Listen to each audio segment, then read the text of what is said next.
بەناوی خوای گەورە و میهرەبان،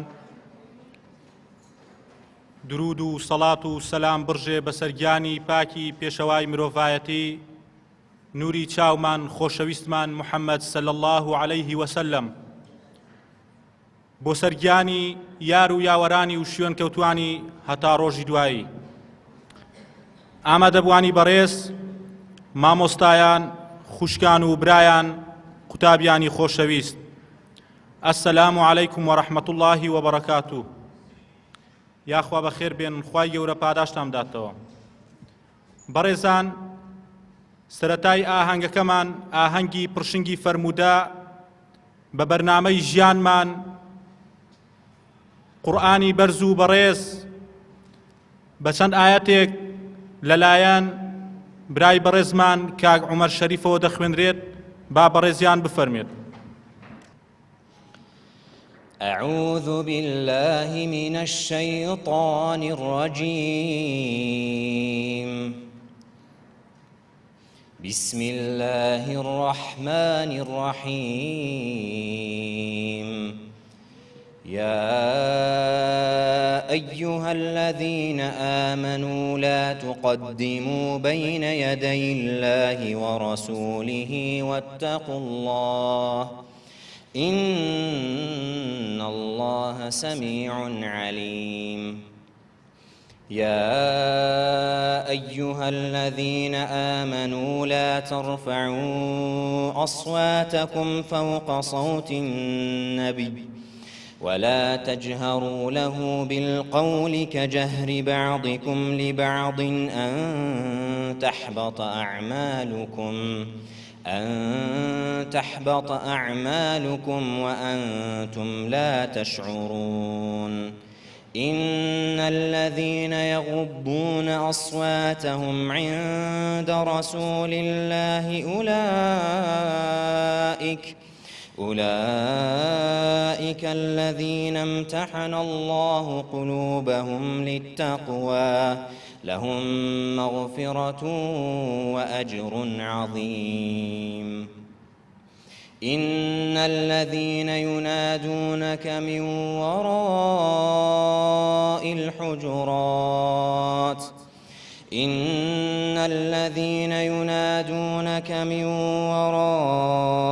الحجرات أكثرهم لا يعقلون. ولو أنهم صبروا حتى تخرج إليهم لكان خيرا لهم والله غفور رحيم.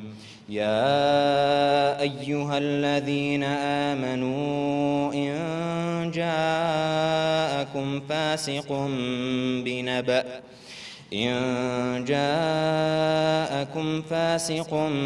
بنبأ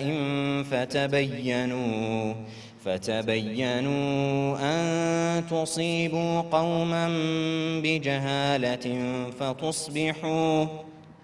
فتصبحوا على ما فعلتم نادمين.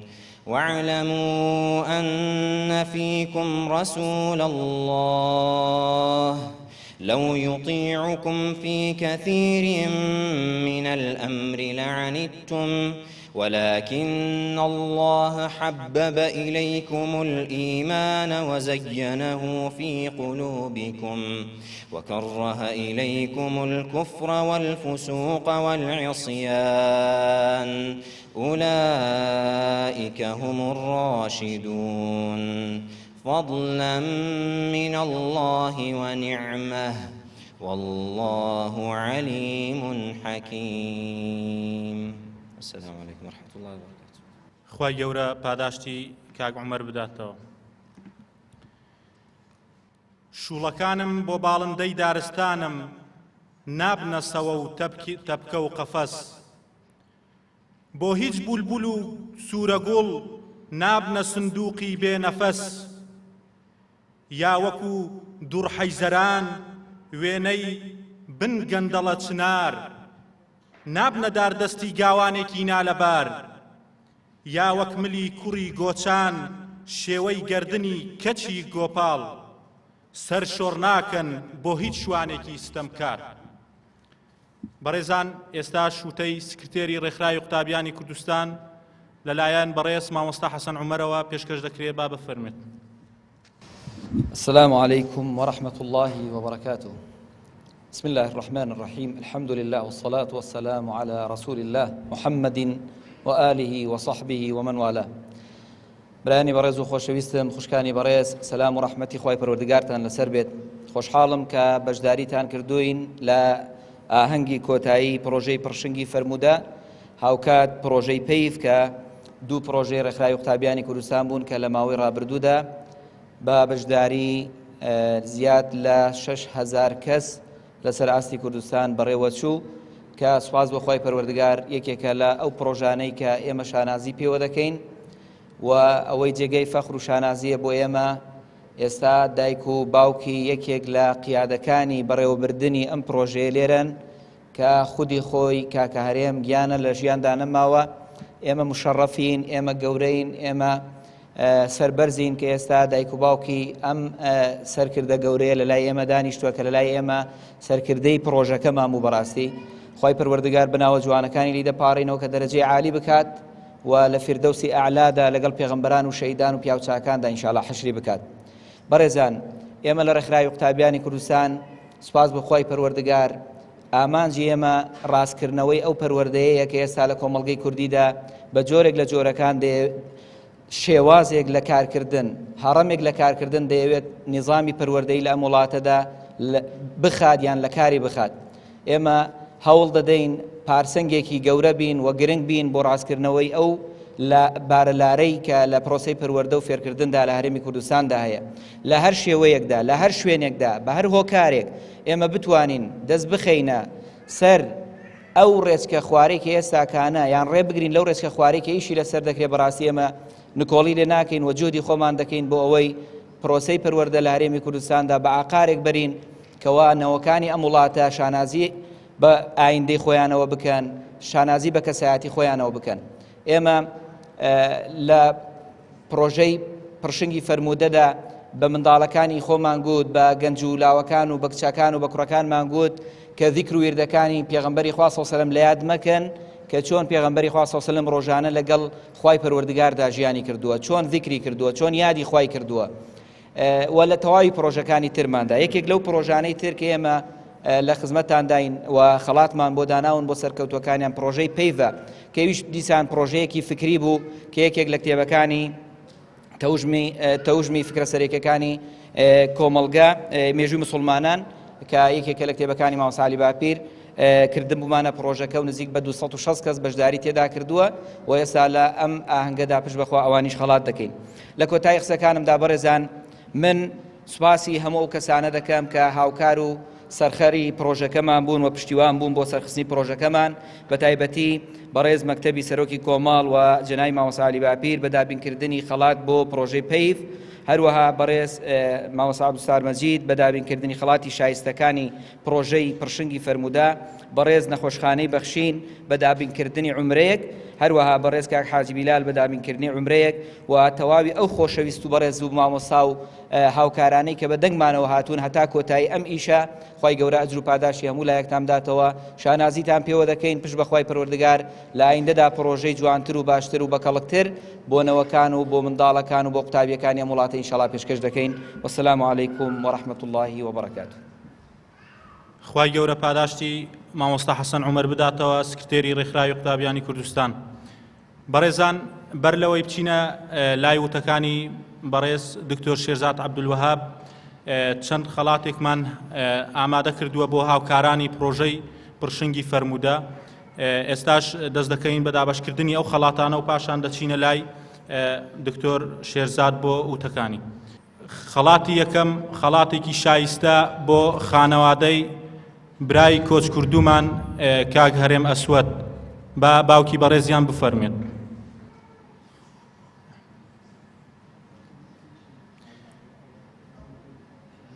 یەکێکی تر لە هاوکارەکان کەناڵی ئاسمانی پەیام با بفەرمێت بۆ وەرگرتنی خەڵات.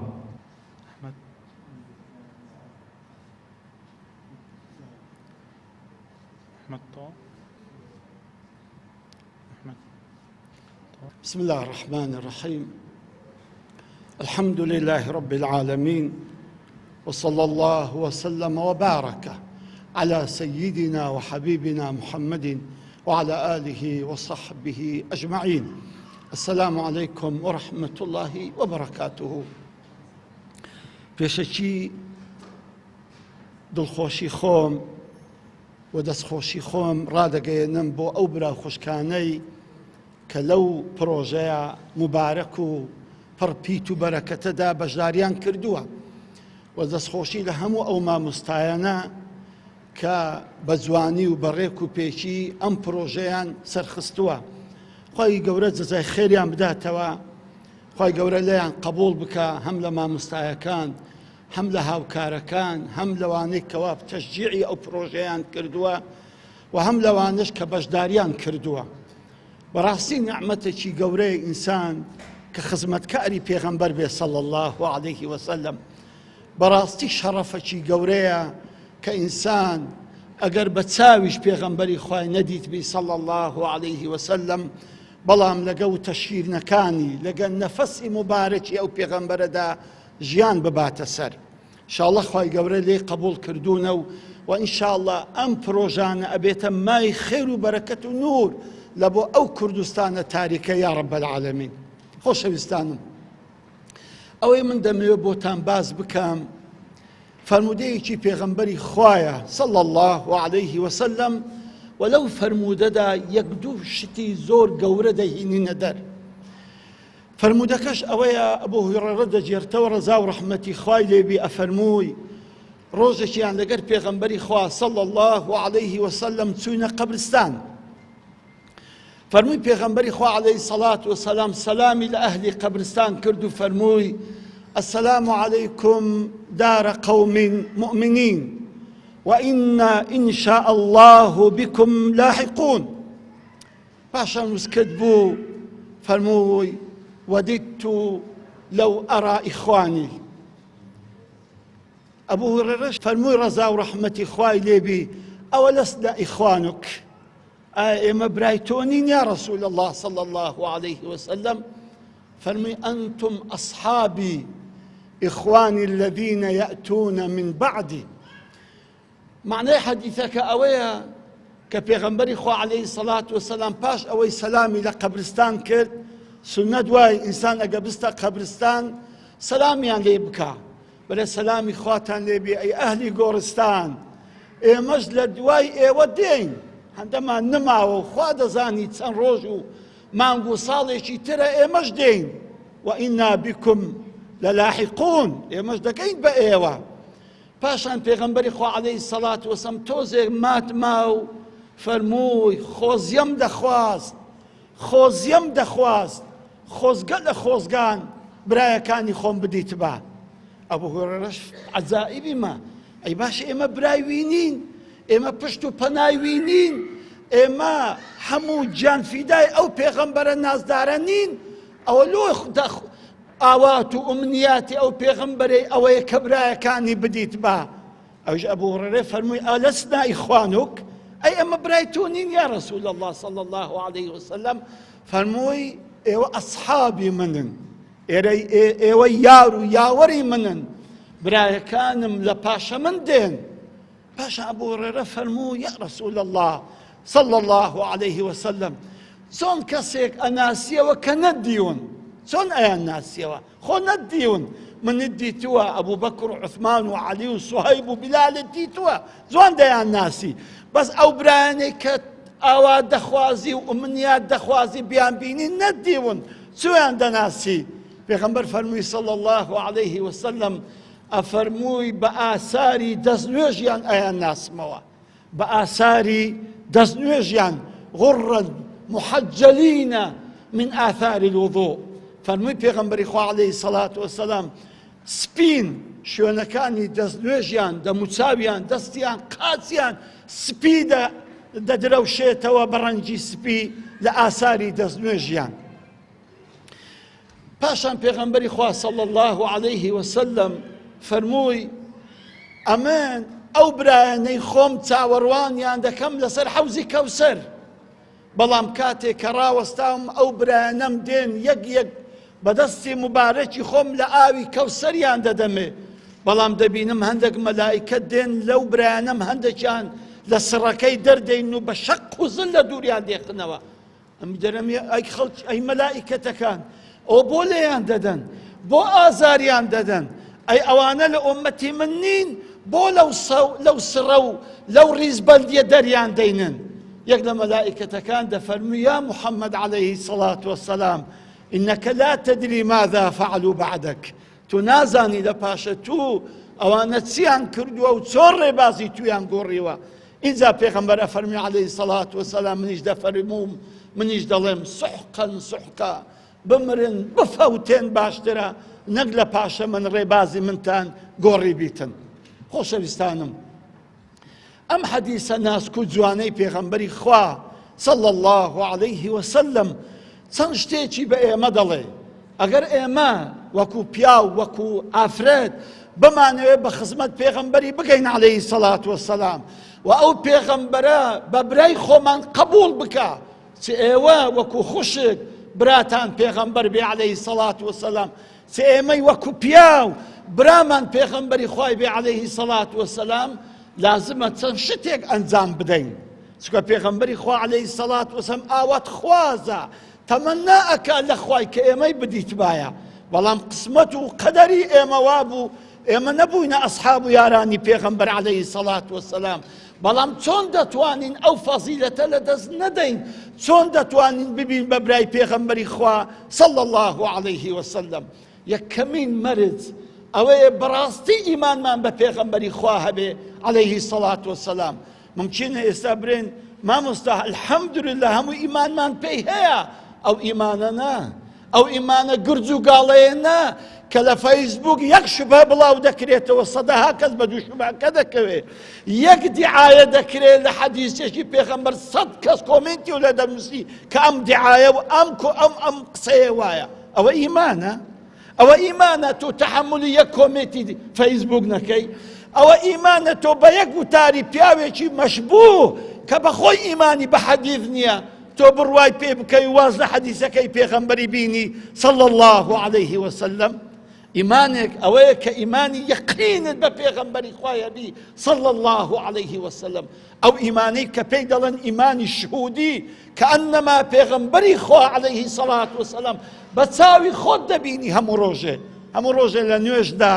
کاتێک کە تەحیات دەخوێنی دەڵێ ئەسەلام عەلەیکە ئەیوهە النەبیو وەرەحمەت الله وبەرەکاتوه تو سەلامی لێ دەکەی کوا ئیمانت ئەگەر تۆ ئەم سەلامە لە قیسە خۆت بدەیت چ ئیمانێکت هەیە کاتێک کە ئەو پێغەمبەرەی خوایە عەلەیهی سەڵات وەسەلام ڕۆژێ 17 جاران تۆ سەلامی لێ دەکەی و ئینجا بە یەک شوبهە بە یەک گومان بە یەک قسەی کەسێک شک و گومان پەیدا بکەی لەسەر پێغەمبەری خوا صلی الله علیه وسلم کەواتە یەکەمین مەرج ئەوەیە بەڕاستی دەبی ئیمانی ئێمە ئیمانی ئەسحاب بێ بۆیە لە فەرمودەیەکی تری پێغەمبەری خوا هاتووە صلی الله علیه وسلم ئەفەرمی یا لەیتەنی قەد لەقیت ئیخوانی دەفەرمی خۆزیە برایەکانی خۆم ملاقات و دیداری برایەکانی خۆم هەبایە عینەن سەحابەیەکی کە جێ لەو قسەی فەرموو یا رەسوڵ الله ئەدی ئێمە ئەدی برای تۆ نین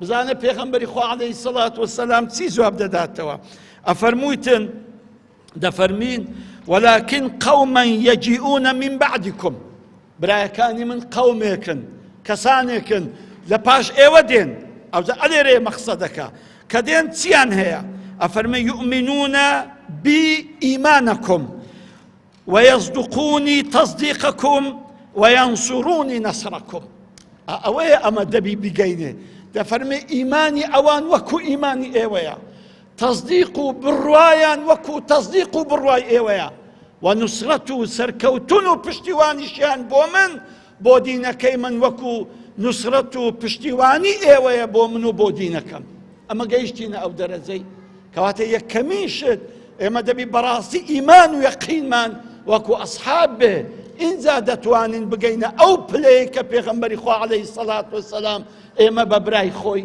دابنێ خاڵی دووەم کە لازمە ئێمە هەمان بێت بۆ ئەوی پێغەمبەری خوا عەلەیهی سەڵات وەسەلام بە برای خۆی قبوڵمان بکە خۆشویستنی ئەو پێغەمبەرەیە. بەڵام ئازیزان خۆشویستن قەزیەکی ئیمانیە، یعنی قەزیەکی ئەوانیە بەڵێ خۆشم دەوێت. خۆشویستنی پێغەمبەری خوا عەلەیهی سەڵات وەسەلام چەندە پێغەمبەرت خۆش بوێ پلەی ئیمانیشت ئەوەندە بەرز دەبتەوە، چەند خۆشەویستنەکەت کەم بێ پلەی ئیمانت کەمتر دەبێتەوە. ئەوەتە پێغەمبەری خوا دەفەرمی عەلەیهی سەڵات وەسەلام لا يؤمن أحدكم حتى أكون أحب إليه من والده وولده والناس أجمعين.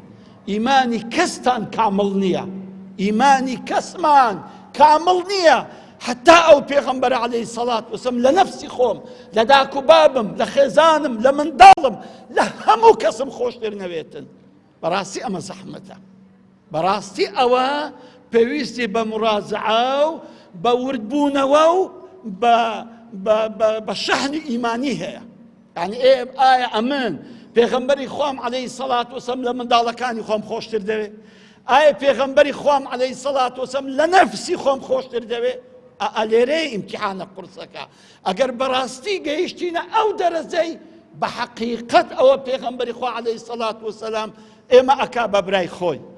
سێ علامەتی بەسیطتان پێ دەڵێم ئەو کەسانەی کە دەڵێن ئێمە پێغەمبەری خوامان صلى الله عليه وسلم لروحه جان ومال ومن دالي خومان خوشتر دوي تخوا سوينتان ددم بالله كسيكتان شو كدنون سل باليف دكن دعاء بارانا ودكن كبيغمبري خوا ببينن شويق للشوان قرياي بنو زيتوا برخوايا يكت كامليت هيا او شو بديداري محمد المصطفى بقينا ڕۆژێک لە ڕۆژان پارەیەکتان کردە خێر برێ خوایە ئەگەر ئەو خێرە لە ڕاهی تو دەکەم ئەو خێرە ئەکەمە وەسیلە بەس بە دیداری محەممەد المستەفام شاد بکە نە بەخوای بەخوای ئێمە ئەوە ناکەین بەخوای هەموو خەڵکمان لەبیر بێ ئەوەمان لەبیر نییە شەوێک لە شەوان بە خزمەت پێغەمبەری خوای بگەین صلى الله عليه وسلم. باسی دوو عاشقی پێغەمبەرتان بۆ دەکەم صلى الله عليه وسلم. یەکیان بێخوودە ئەوی تیرەیان مامۆستای گەورە و مامۆستا ئەحمەد مفتیزادەیە. دوو شعری ئەو پیاوەتان لۆ دەخینەوە بەس بزانن ئاه و حەسرەتی ئەوانە بۆ پێغەمبەری خوای صلى الله عليه وسلم چۆن بۆ بێخود هەموو دەیناسن معاسیرەوە نییە و مامۆستا ئەحمەد مفتیزادەش خوا دەرەجەی عالی بکە. ئەویش زانا و پایە بەرزێکی ئێرانیە خوا عەفوی کە مرد. بزانە ئەو دوو پیاوە ئاخ و حەسرەتیان چیە شەوان بەس بزانە چۆن مشتاقی ئەوەی بوونە کە پێغەمبەری خوا صلى الله عليه وسلم ببینن. بزانە بێخود چ دەڵێ دەفەرمووی دەمێک کە چاوەڕێتی جان و دڵ ویساڵی تۆ، دەمێک کە چاوەڕێتی جان و دڵ ویساڵی تۆ ئومێد ئەکا کە دەرکەوێ لە پڕ ماهی جەمالی تۆ، یعنی کە لە خەو بیبینیتن. ئەگەر لە ئاینەی منە نەبێ میسالی تۆ، شکست بێ بە بەردی غەم بەجاه و سەحب و ئالی تۆ، کە ئاسمان وەکو زەمین بەوانە ئیفتیخار ئەکا. پاشان دەڵێ و دەفەرمووتن خۆش ئەو دەمەی کە ڕۆژ و شەو تەواف ئەکا ڕەواقی تۆ، خۆش ئەو سەرەی کە کەوتبێ لە کووچە و زوقاقی تۆ، بە تیکە تیکە بێ دڵێ کە نەیبێ ئیشتیاقی تۆ. حياتي من وصالي تو، مماتي من فراقي تو، بلي بري خيالي تو، علاجي شيت هاراكا. زانا سبحان الله همو آواتو أمنياتي شو أويب وكزاري خواي قورة بديداري أو محمد المصطفى صلى الله عليه وسلم شاد بك. ما مصر أحمد مفتیزادە ربي خواي قورة درزي عالي بك ممچینە بە ناڵێم بەڵام بە سەدەهات جار بە خزمەت پێغەمبەری خوای گەیشتووە صلى الله عليه وسلم. حتا یەک لەو خەوە خۆشانەی مەلایەکی ئێرانی دەیگێرتەوە دەفەرمووی سەید عومەرێک هەبوو. سەید عومەر کابرایەک بوو زۆر ئیشتیاقی دیتنی مامۆستا ئەحمەد مفتیزادەی هەبوو زۆر. ئەفەرمی مامۆستا ئەحمەد مفتیزادەش قەدەری خوای گەورە ئەو وەختی ئاوارەی شارێکی تر ببوو لە ئێرانی لە سنە نما بوو. فرمي أو سيد عمر أو ده اشتياقي ديداري ماموس أحمد مفتیزادە بوو چوو لەوەندە ملاقاتی کردو دیتی و زۆر یەکتریان ماس کردو کە ئەو چەند ساڵی ئینتیزاری دەکرد بیگاتێ شەوەی هەردووشیان نووستن لە خەودا مامۆستا ئەحمەد مفتی زادە وەی زانی ئەوە پێغەمبەری خوا عەلەیهی سەڵات وەسەلام هاتە ماڵیان و لەو غورفەی کە لێنە و وەسەید عومەریش دەبێ دانیشتووە قامەتیان کرد یەکسەر پێغەمبەری خوا عەلەیهی سەڵات وەسەلام فەرموویە مامۆستا ئەحمەد مفتی زادەی بە پێشکەوە تۆ ئیمامەتی بکە بەخەبەر هات قەدەری خوای گەورە نەفسی شەو هەر لەو لەحزەشدا سەید عومەر خەونی دیت عینەی وەی زانی پێغەمبەری خوا عەلەیهی سەڵات وەسەلام لەو ژوورەی تیوا لەگەڵ مامۆستا ئەحمەد و ئەوانە قامەت کرا گوتێ سەید عومەری ئەتوو پێشکەوە ئەویش بەخەبەر هات بەیانی هەستان قامەتیان کرد کەس بە پێش نەکرد سەید عومەر دەیگوتە مامۆستا ئەحمەدی پێشکەوە نابی پێشکەویتن ویان سەید یعنی مامۆستا ئەحمەد مفتی زادە حەزی دەکرد سەید عومەر پێشکەوی ئەو دەویست ئەو پێشکەوی زۆر ئیلحاحیان لە یەکتر کرد پاشان مامۆستا ئەحمەد مفتی زادە زانی شتێکەیە ئەو پیاوە لۆ پێش ناکەوی زانی بۆ ئەوەی کە پاشەوەی نوێژەکەیان تەواو کرد چوون لە خوارێ لە ژوورێک دانیشتن و ئەو سڕەیان لە بۆ یەکتر ئاشکرا کرد زا ئەو مامۆستا ئەحمەد مفتی زادە هەزار ڕەحمەتی خوا لێبی بزانە سوبحان الله ئەو شعرە خۆشەی چ دەفەرموویتن دەفەرمووی سەراپا ئەم دڵەم عەشق و ئەوینە لە بۆ دیداری سەرداری مەدینە توخوا بادی سەبا بێرە هەواڵێ لە بۆ غەمگینی دڵی ئاشوفتە حاڵێ کە بەڵکو زامی ناسۆرم دەواکە لە ماڵی حاڵی نازورم ڕەهاکە درەختی عومری بەختم چاوەڕێیە نەخۆش و دەردەدار و نیشتەجێیە ئەو زە پاشان دەفەرمووی مەگەر ئاوی حەیاتی دیتنی ئەو مەگەر ئاوی حەیاتی دیتنی ئەو لە دڵلابە هەناسەی زوڵمەتی شەو بە ئاواتم شەوێ بێت و ئەوینم بەدی بێت و زەماڵی ئەو ببینم خوایە ئەگەر چی لایەق نیم بەڵام تۆ بڕێژە ڕەحمەتت بابێ لەسەرخۆ دڵی وێرانم ماڵم ئاوەدانکە بەهاتنی ئەو دڵی من شاد و منکە بزانە ئازیزانم بزانە ئەو محەبەتەی سبحان الله ئەو عشق و ئەوینەی بۆ پێغەمبەری خوای صلی الله علیه وسلم هەی بووە جا بەڕاستی ئەگەر ئێمە بمانەوێ پێغەمبەری خوا عەلەیهی سەڵات وەسەلام بمان کات بەبرا دەبی بەڕاستی پێغەمبەری خوامان خۆش بێ و بەڕاست گۆش بین هەموو شەو نەنوین إلا بخيال وفكر ودعاء وبارانا وفرميس كأو بيغمبري خواي عليه الصلاة والسلام بخزمتي بقيد خالي شيتر لو خالاني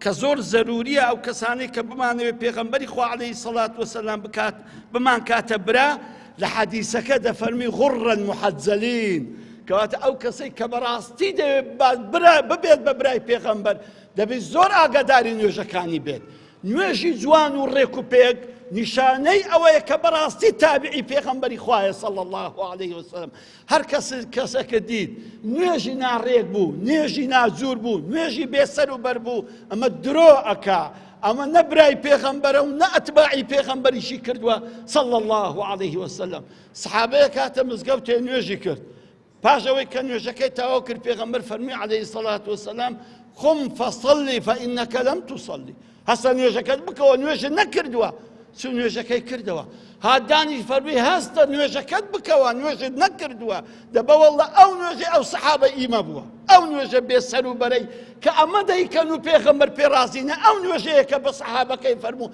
هەستە نوێژەکەت بکەوە جا بەڕاستی ئەگەر ئێمە دەمانوێ پێغەمبەری خوا عەلەیهی سەڵات وسەلام بمان کات بەبرا دەبێت زۆر زۆر ئاگامان لە نوێژەکان بێ دەزوێژێکی جوان لە وەختی خۆی و بە جەماعەتیش بکرێ بۆ ئەو کەسانەی کەوا پێیان دەکرێتن ئاخر خاڵ پێم خۆشە باسی کەم ئەویش ئەوەیە سەبر لەسەر ئەو ئیمانەی کە هەیتمان ئازیزانم ئیمڕۆ شەڕە ئیمانە ئیمڕۆ پیاوی مرد ئافرەتی مرد ئەو کەسەیە کەوا ئیمانی خۆی دەپارێزی بەڕاستی ئێستا ئیمان لە خەتەردایە ئیمان لە کارەساتدایە هەموو هەوڵی دژمنان بۆ ئەو ئیمانی ناودڵی ئێوە ببن بە هەموو وەسیلەیەک بە هەموو ئیغڕائێک مردی خوا ئەو کەسەیە کە مقاومە ئیغڕائەکە مردی خوا ئەو ئافرەتەیە کەوە لەچکەکەی خۆی لانا بەو حیجابەکەی خۆی بەردەوام دەپۆشی مردی خوا ئەو گەنجەیە کەوە سونەتی پێغەمبەری خوا عەلەیهی سەڵات وسەلام جێبەجێ دەکاتن و ئاخر شتیش بیڵێم ئەوەیە لە نیشانەکان ئەوەیە کە بەڕاستی دەبێ ئەو کەسە خزمەتکاری فەرمودەی پێغەمبەر بێ عەلەیهی سەڵات وسەلام، حەوڵ بدە ئەو علم و زانست و فەرمودە بڵاو بکاتەوە، وەکو ئەو وەسائلانەی کە ئەمڕۆ ئەو براو خوشکە بەڕێزانە ئەنجامیان داوە لەو پرۆژانەدا کە سنەتی پێغەمبەری خوا عەلەیهی سەڵات وسەلام تێیدا بڵاو ببێتەوە. خەڵکێکی زۆر لە خوشک و لە برایانمان مشرف بن، مبارک بن بەچ بەو فەرمودانەی پێغەمبەری خوا صلی الله علیه وسلم، بە ئومێدی ئەوە کە بیوخینەوە جێبەجێشی بکەن. چەند دڵخۆش بووم کاتێک کە مامۆستا حەسەن فەرمووی 6,100 کەس بەشداری ئەم پرۆژەیان کردووە. بەڕاستی ئەمە جێگای دڵخۆشە. و دوێنێ شەوێش کە لە تەلەڤیزۆنی دیتم بە هەزاران خوشک کەوا بەشداری ئەو پرۆژەیان کردبوو، بەڕاستی دڵم زیاتر خۆش بوو. ئینشاڵڵا ئەمە نیشانەی ئەوەیە کە ئەم کوردستانە واز لە پێشدێنەکەی محەممەد الموستەفا ناینی صلی الله علیه وسلم. و باش بە هەموو دوژمنانی ئەم دینە بزانن ژیانی ئێمە لەگە پێغەمبەر مەربوتە، هەتا ماوین ئەو پشتێنە دەگرین وەڵە دوو ئەو پشتێنەی پێغەمبەریش دەڕۆین صلی الله علیه وسلم. و ئەوەندەش پێتان بڵێم بەڕاستی ئەم حەدیثە زۆر خزمەت کراوە هەتا هاتۆتە بندەستی ئێوە. یعنی ئەو حەدیثانەی کە ئێوە ئەوها بە ئاسانی لە کتێبێک دەیخوێننەوە، بەخوای هەزاران ئارەقەی لە پێناوی ڕژاوە، هەزاران خوێنی لە پێران ڕژاوە، هەزاران عولەما محنەت و ناخۆشی و دەردەسەری لە پێناو دیوە، ئەوها بە ئاسانی نایەتە بندەستی ئێوە. هەر یەک نمونەتان بۆ بجێرمەوە، عالیمێکەیە ناوی بەقی کوڕی مخەلەدی ئەندەلوسیە. بەقی کوڕی مخەلەدی ئەندەلوسی، ئەم پیاوە محەدیثە و تەلەبەی ئیمامی ئەحمەدی کوڕی حەنبەلە. دەفەرمی دوو جاران دەرچووم لە بۆ خڕکردنەوەی حەدیث لە ماڵێ دەرچووم. جاری یەکەم 14 سارم پێچوو، 14 سار نهاتمەوە، 14 سار هەموو دنیا گەڕام بۆ ئەوەی هەرچی حەدیثی پێغەمبەر عەلەیهی سەڵات وسەلام کۆی کەمەوە. فەرمووی جاری دووەم 20 ساڵم پێچوو، 20 ساڵ. عالمێکی ترێ ناوی ئیبن موندەیە، یەک لە محەدیثەکانە. ئیبن موندە دەفەرمووی کە لە ماڵێ چوومە دەرێ عمرم 14 ساڵ بوو. دەزانی لە چەند ساڵی گەڕاوە ماڵێ؟ لە 65 ساڵی. لە 65 ساڵی گەڕاوە ماڵێ. چوو بوو لە لای 1700 مامۆستای حەدیثی پێغەمبەری وەرگرتە بوو کە هاتۆ ماڵی ڕیشی ڕودێنی هەموو سپی ببوو. ئەو وەختی بە 65 ساڵی ژنی هینە.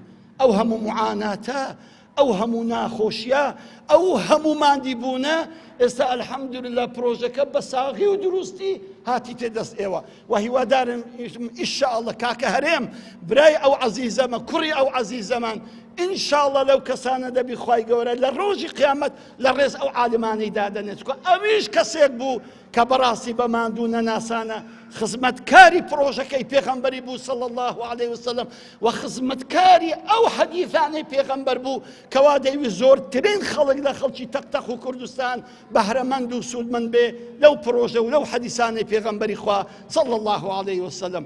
سیس کە سەرتان نایەشێنم، ڕەبی بەخێر بێن، خوای گەورە جەزاتان داتەوە، خوای گەورە ئینشاءڵڵە هەموومان پێغەمبەری خوا عەلەیهی سەڵات وسەلام دەستمان دەگری لەسەر حەوزی کەوسەر بەدەستی ئەو مبارەکە ئاو دەخۆینەوە. بەڵام بە مەرجێک ئەوانەی کە گوتم جێبەجێ بکەین تاکو کەس دەرمان نەکا لە سڕەی حەوزەکەدا.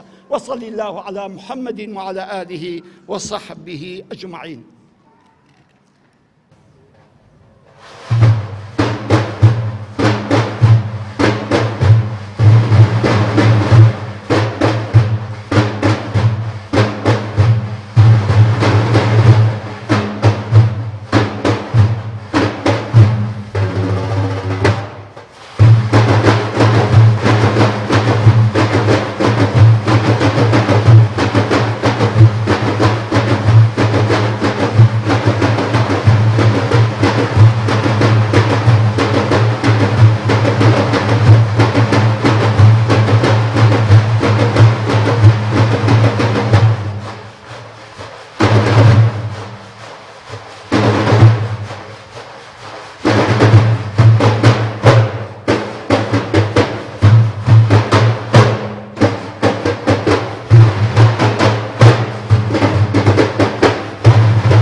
خوا گەورە پاداشتیان بداتەوە. بەڕێزان بەر لە دابەشکردنی خەڵاتەکان سرودێکتان پێشکەش دەکرێت لەلایەن کاک محەممەد ئیبراهیمەوە با بەڕێزیان بفەرمێن. خوای جان هاتووم بەڕووی زەردەوە بە کۆڵێ گوناهی سەردەوە خوای جان هاتووم بەڕووی زەردەوە بە کۆڵێ گوناهی سەردەوە ڕوون کرد قاپیت ببەخشە بەندە ڕوون کرد قاپیت ببەخشە بەندە بۆ خۆت زانی خوددا تاوانم چەندە بۆ خۆت زانی تاوانم چەندە دەستمەنێ لە ڕووی ڕەش و سیاهێ دەستمەنێ لە ڕووی ڕەش و سیاهێ هەرچەندە نوقمی دەریای گوناهێ هەرچەندە نوقمی دەریای گوناهێ ئەپارێمەوە بە دڵی بەکوو بەر لەوەی بچمە ناو خەک و ژرگە ئەپارێمەوە بە دڵی بەکوو بەر لەوەی بچمە ناو خەک و ژرگە خوایە بخاتری میهرەبانی خۆت بخاتری ڕەحمی بێپایانی خۆت خوایە بخاتری میهرەبانی خۆت بخاتری ڕەحم و بێپایانی خۆت بێهیوام نەکەی لە ساحەی مەحشەر لە سایەی ڕەحمی خۆت نەمکەیتە دار لە سایەی ڕەحمی خۆت نەمکەیتە دار.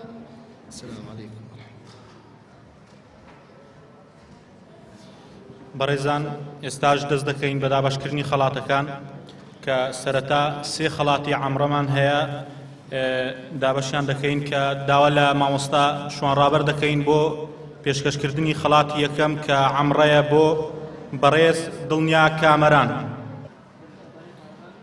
کە ئەم عەمرەیە لەلایەن کۆمپانیای پارێزانەوە دابینکراوە خوای گەورە پاداشتیان بداتەوە بە سپۆنسەری نەخۆشخانەی بەخشین دەستخۆش مامۆستا شوێنڕابەر. خەڵاتی دووەم بۆ بەڕێز خەدیجە ئیسماعیل خەڵاتی عەمرە لەلایەن بەڕێز مامۆستا ئیدریس سادق پێشکەش دەکرێت.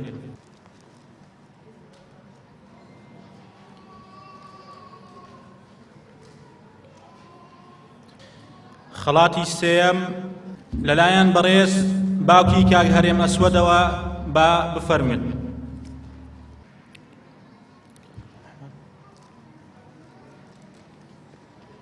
چەند خەڵاتێکی شایستەمان هەیە داوا لە بەڕێز مامۆستا کەمال حەمزە دەکەین بفەرمێت بۆ پێشکەشکردنی خەڵاتەکان.